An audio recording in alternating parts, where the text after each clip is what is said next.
In an ancient wood, a strange, timeless place of snakes and flowers and crystal pools as countless as the stars, a young girl was gazing at the prettiness of her reflection.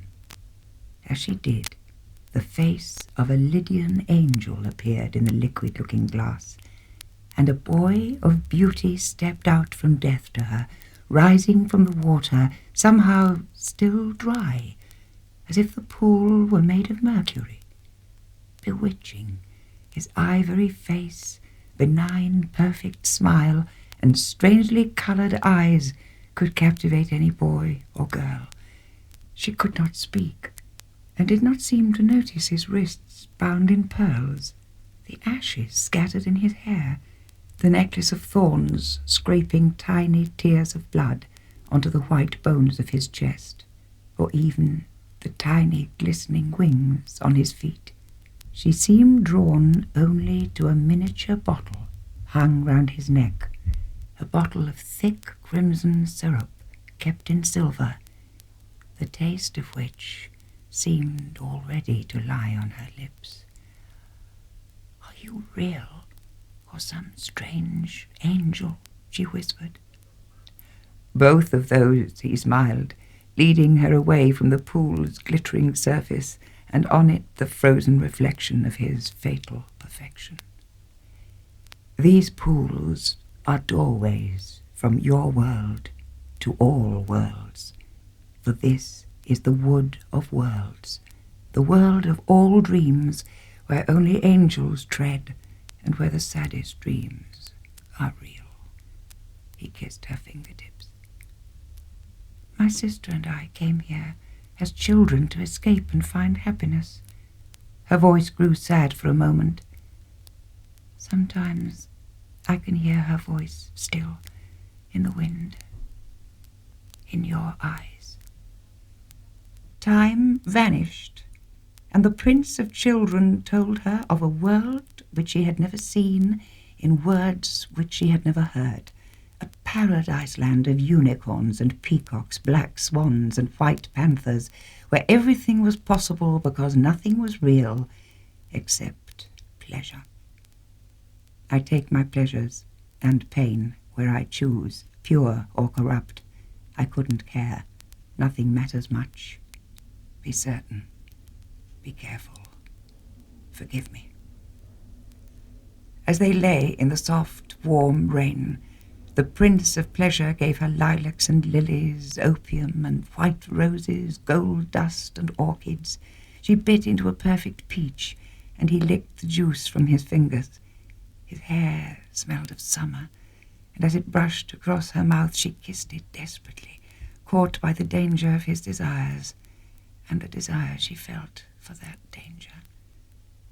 Smeared in scent, senses smothered by such exotic intoxication, he kissed her neck, and his cruel caresses led her to a new, thrilling bliss of hopeless weakness and hopeful certainty, until she thought she would die. He bit at the bones of her body, and his thin girl's fingers stroked her face, clawed at her flesh. "I'm so afraid." Dizzy, tingling, breathless, she had never known such pleasure, nor he such perfect despair.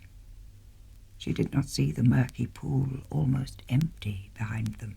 She did not hear the reflection screaming agony, a reflection now scarred, stained by death, by grey eyes and grey flesh, twisted lips and broken yellow teeth. No one could love such a face. We come now to the saddest part of our story. She asked again for the bottle. His voice darkened with tenderness. "In my world this potion is poison, but where perfect love lies it will make me young again, and youth is all that matters." "Your innocence just saddens me," she said, "for you can kiss and kill, but you will never be happy." Silently he lit candles round them. She held the bottle, and he placed one drop of the elixir on his fingertip. "Lick this, beloved." It was a moment where one sees what a big place the world is, and what a terrible, wonderful thing life and love become. She understood everything now. And deep inside the colours of his eyes, violet, ruby, silver, jet, she saw his name. Bitter, hot tears welled up in her eyes and brimmed over like snow melting. She gave a sigh of ecstasy and sorrow, tasted the sharp pain of love and the brilliant terror of death. Then, in the ruthless ruin of life for love, relishing the release, she pressed his finger to her mouth and licked the drop away from him towards a state of grace.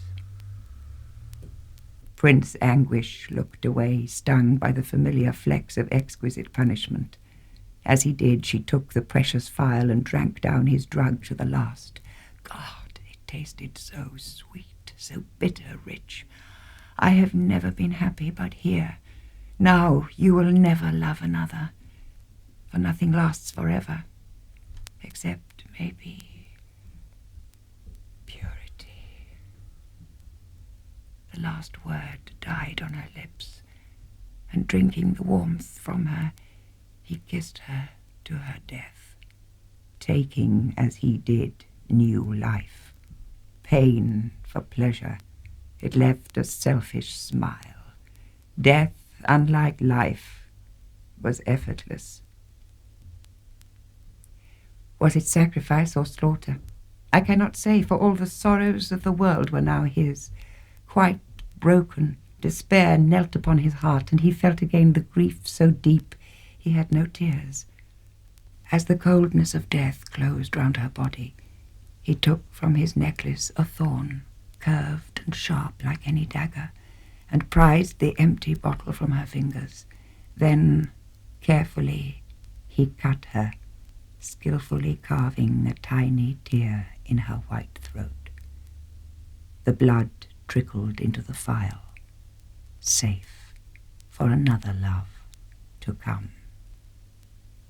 Then, in the black moonlight, he walked in shadow through his reflection, now young again, into the pool, a pool now replenished by the tears that fell from the trees of this ancient wood, back to his perfect